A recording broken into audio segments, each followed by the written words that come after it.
بەر لە کریستۆفەر کۆلۆمبس کوردێک خاکی ئەمریکای دۆزیەوە.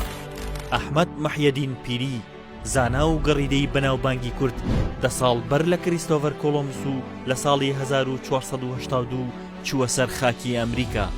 ئەم زانیاریانە ساڵی 1929 ئاشکرا بوو کاتێک کتێبی دەستنووسی ئەم گەڕیدە کووردە لە یەکێک لە کۆشکە کۆنەکانی عوسمانیەکان دۆزرایەوە.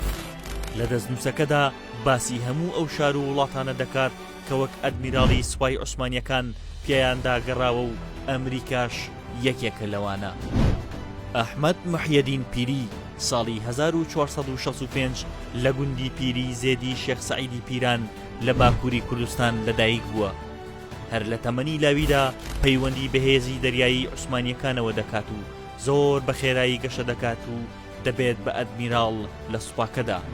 لە ساڵی 1513 کتێبێک بە ناوی ئازادی دەنووسێت کە لە 1910 لاپەڕە پێک دێت. کتێبەکە لە ساڵی 1929 لە یەکێک لە کۆشکە کۆنەکانی عوسمانیەکان دۆزرایەوە.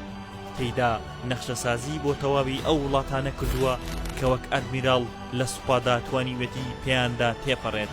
بەپێی ئەو زانیاریانەی کە لە پەرتووکەکەدا هەیە یەکەم کەسی بیانی بووە کە توانیوێتی بچێتە سەر خاکی ئەمریکا و پێش کریستۆفەر کۆلۆمبزیش ئەمریکا بدۆزێتەوە.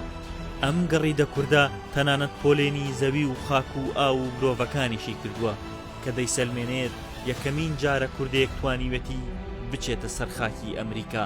بەپێی بەڵگەنامە مێژوویەکان کریستۆفەر کۆلۆمبس ساڵی 1492 چووەتە سەر خاکی ئەمریکا، بەڵام ئەحمەد مەحیەدین پیری گەڕیدەی کورد ساڵی 1482 چووەتە سەر خاکی ئەمریکا و لە پەرتووکەکەشیدا باسی کردووە.